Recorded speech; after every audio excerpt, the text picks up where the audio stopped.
As a marketing leader, you know the story. You spend millions of dollars driving traffic to your company's website, but the results just aren't what you hoped. On top of that, 81% of marketing leaders say website ownership is a challenge. There's a better, faster way with Webflow. Webflow's visual first platform gives your marketing team the freedom and flexibility to truly own your website. From launching a new web experience to optimizing for performance, Webflow gives you the tools to drive business growth fast. Unlock your website's full potential today at webflow.com.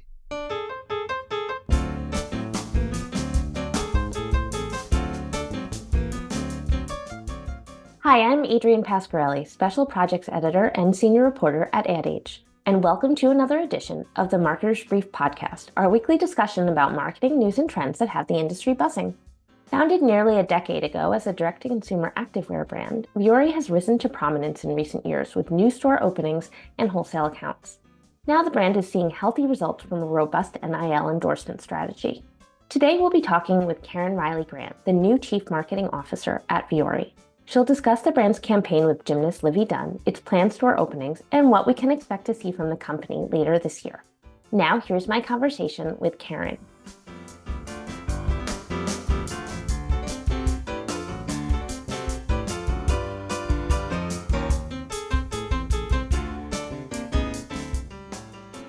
Hi, Karen. It's so nice to speak with you again. Thanks for having me. Great to be here. Now, we last had you on this podcast when you were at Levi's. Tell us a bit about your transition to your new role at Vuori. When did you join the brand? So I started at Vuori just earlier this year in January 2024.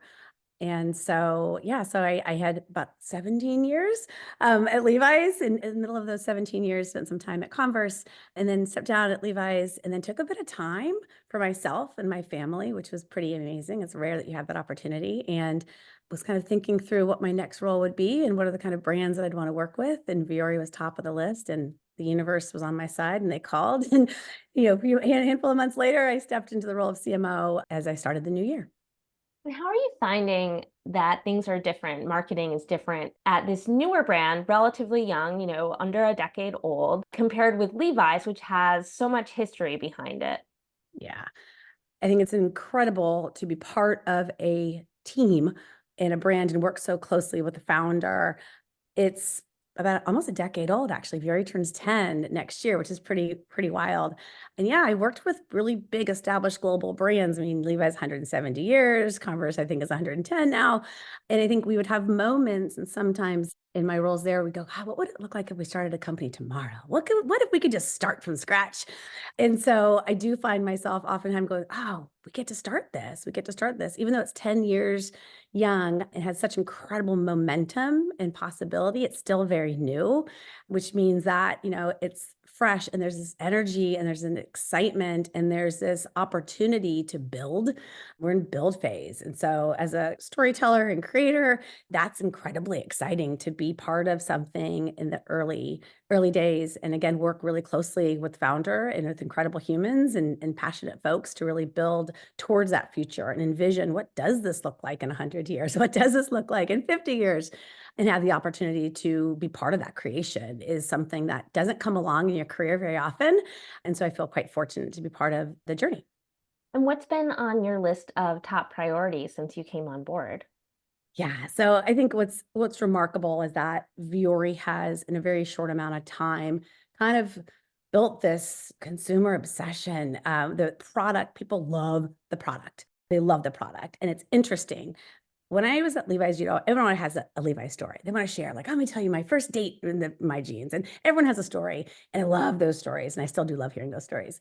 When I'd encounter folks and talk about Vuori, there was a different kind of energy that came through and this really charged, passionate excitement because I think of the newness and the discovery of a product that fit their lives in a different way that no other brand had done before. And so the conversations changed. So when someone shared like, "Oh, my Vuori, when I bought these," there's just this energy and passion that comes through. And so I think what's really wild and exciting is being able to tap that, understand that. Why is that? What is it about the brand, the product that's delivering? And how do we build that into a larger scale opportunity and connect with more consumers to bring really, truly what I think is a new perspective in this space forward to our consumer? So it's incredible to have the opportunity to kind of feel that momentum and kind of be part of the team that helps to kind of really fan that flame.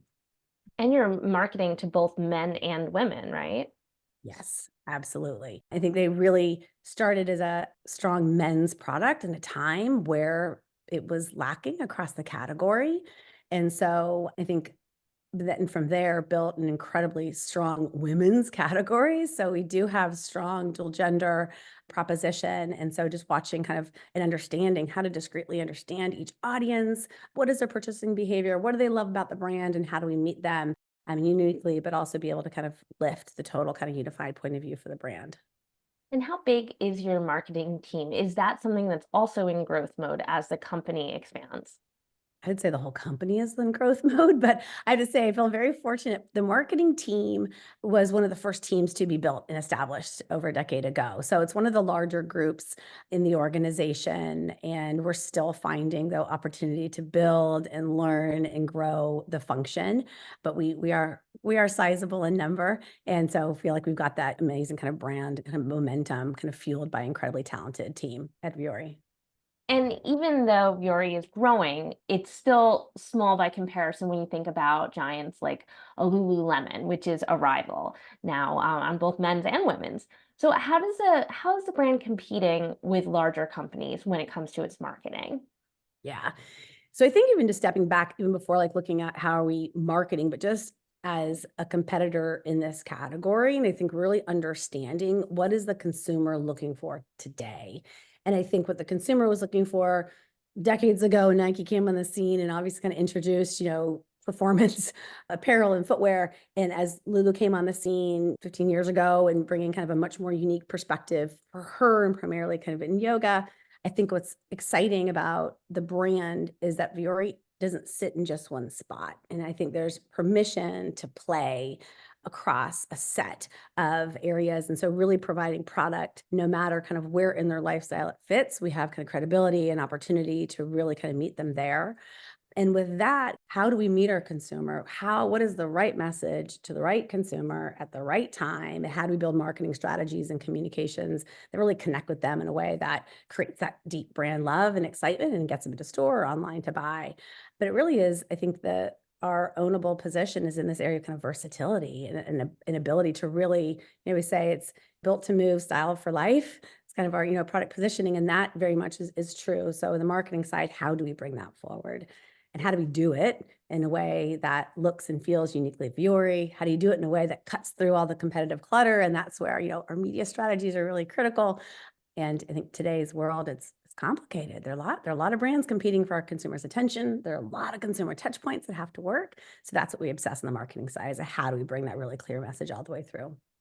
And let's talk about some of that media strategy. When we last talked to Vuori, the brand was pursuing, I'd say, a digital first marketing strategy, but it feels like it's since expanded into a host of channels. Is that true? Absolutely. Yeah, absolutely. So I think as I've joined, one of the biggest opportunities, which really attracted me to the brand as well, is the opportunity to build the brand. I think it has been digital first and really focused on lower funnel. It's been, ecom is our, main channel. And as we build and grow and see the potential and just the demand and opportunity in this space, we want to start telling the brand story. We have such a incredible brand ethos and values and really kind of set quite clear by Joe, our founder.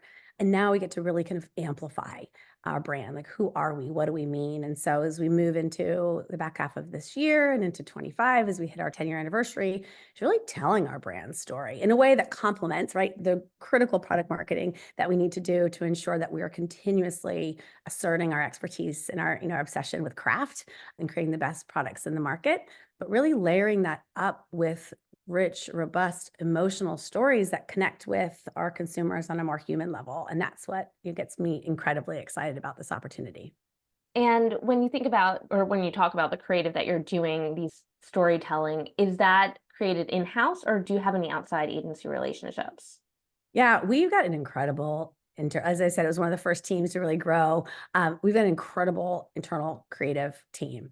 We do bring partners in when the time is right. So there are some projects that we'll bring in when we want some more conceptual partnership. We may bring partners in just to help with our production. So I think I'm incredibly blown away by our internal capabilities. So I think as we continue to grow, we'll test and learn and try. But I say, that is one thing that is different from some of the more traditional brands I've worked on, where you have these big agencies of record, and this is what we do. And there are all kinds of ways these days to do it. And right now, it's been really fun to experiment and test and try and learn. And I think being really nimble with how we do create and giving our internal talent the opportunity to bring their great work out into the world.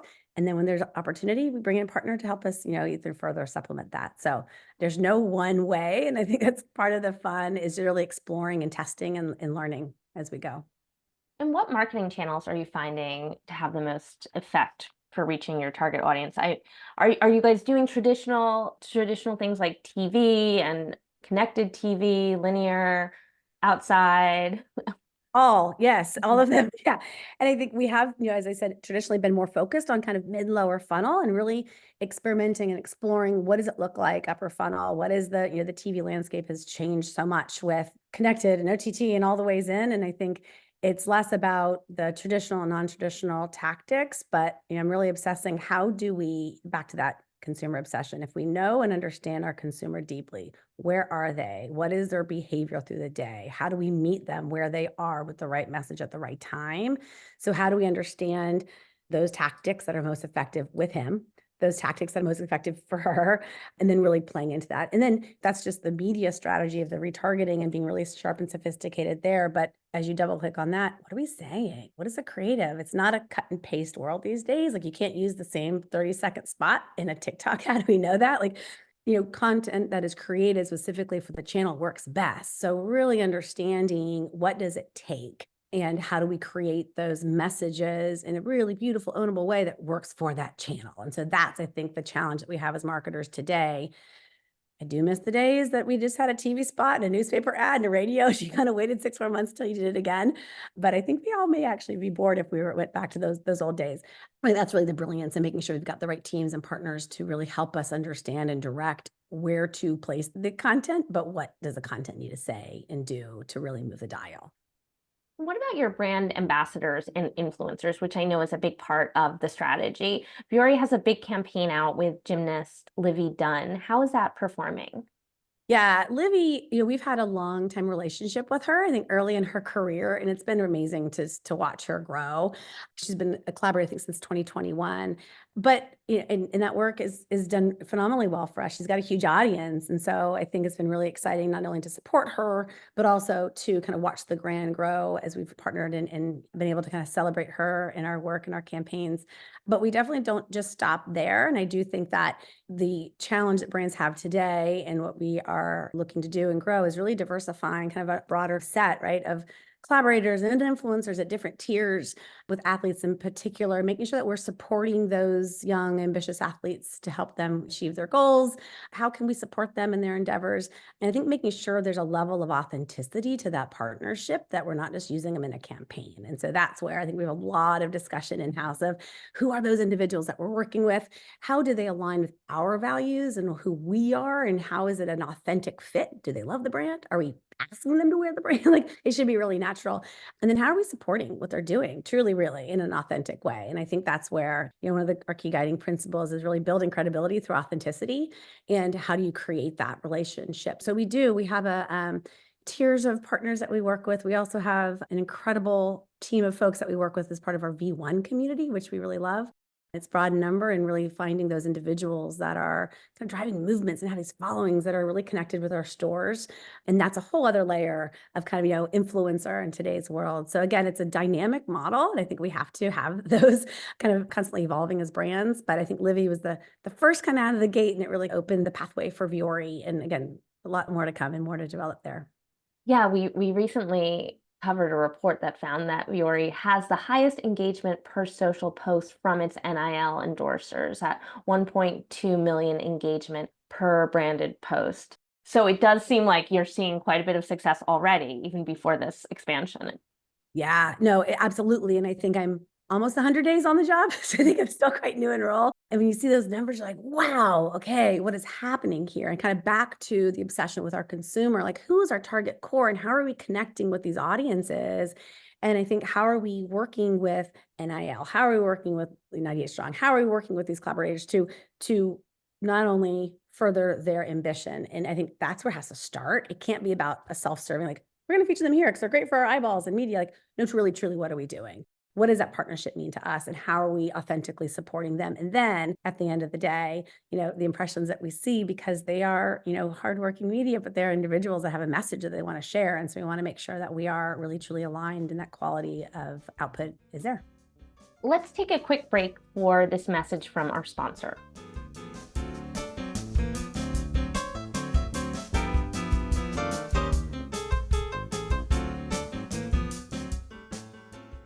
Let's be real for a sec. We all know that your website shouldn't be a static asset. It should be dynamic and drive conversions. That's marketing 101.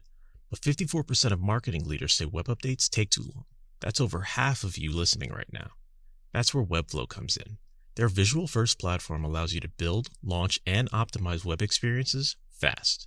That means you can set ambitious goals and your site can rise to the challenge. Learn why teams like Dropbox and Orange Theory trust Webflow with their business growth today at webflow.com.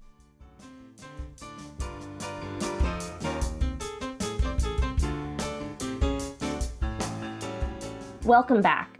Before we continue, I want to remind our listeners about Ad Age's Business of Brands event set for September 18th and 19th in Chicago. Hear from marketing leaders at United Airlines, Molson Coors, State Farm, and more. Buy tickets at adage.com/businessofbrands. So Karen, let's talk a bit about Vuori's store plans. I know some direct-to-consumer brands like Allbirds have been pulling back when it comes to their brick and mortar outposts, but you guys seem to be in growth mode. I think I saw that there are 20 new stores planned for this year alone. Why is the company investing so much in physical retail right now? Yeah, I think we still see physical retail as a huge opportunity for the brand. I mean, I think we saw this even in my days at Levi's as we were coming through COVID, like the desire to go into a store and touch and feel the product, to engage with the sales staff, to really stand in a space and feel the DNA of a brand. It's still something that is second to none. And so I think that's still that complementary experience for a brand of on site and having that robust assortment, but then be able to walk into a store and look and feel and touch. That combination is everything. So I think for us, unlocking kind of that omni journey, really understanding the relationship of the channels, and then kind of back to how do we kind of meet the consumer where they are to ensure that seamless integration. That's what's on top of our mind. And so, yes, we are expanding. And yes, we do have global expansion plans. I'm actually heading to China on Saturday to go to a new store opening over there in Shanghai. And so there is a role, there's an important role that stores play. And I think it's about understanding the relationship with our e-commerce and our wholesale to some degree. So we really understand all the touch points that we have for our consumer in building the best experience possible. Yeah, speaking of wholesale, I know you guys sell at Nordstrom and REI. How does the company balance wholesale with DTC? And do you know what's the breakdown roughly?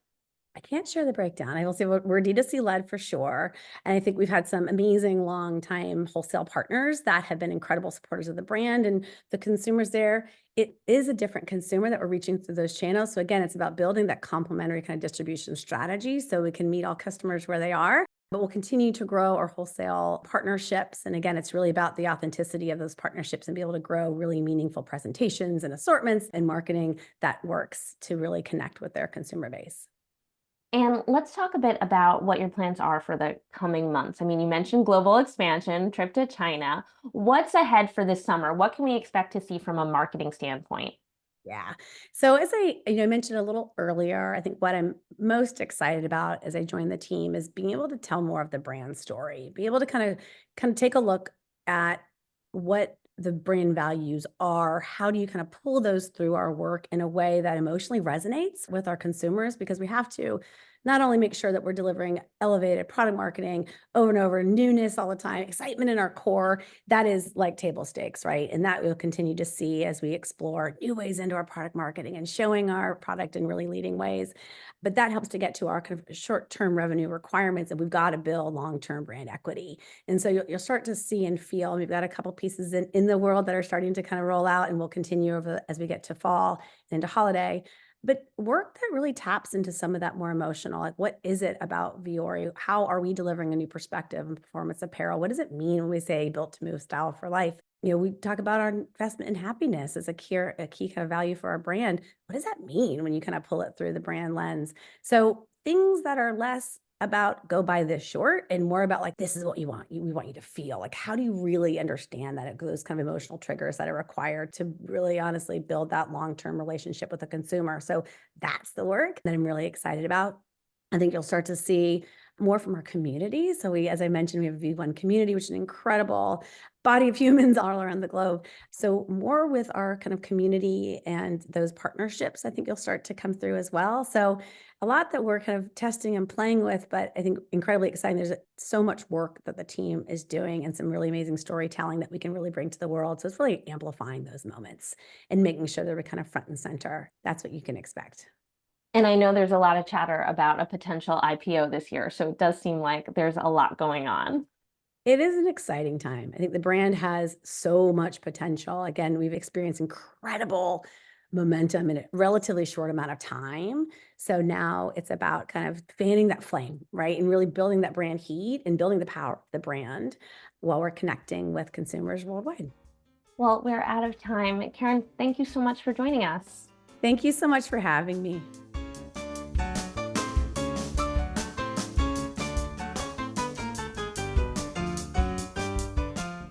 That was Karen Riley Grant, the Chief Marketing Officer at Vuori, and I'm Adrienne Pasquarelli, Special Projects Editor and Senior Reporter at Ad Age.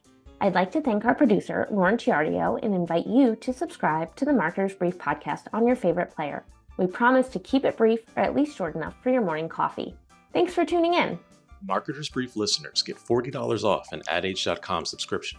Sharpen your marketing edge and visit adage.com/brief for your discount.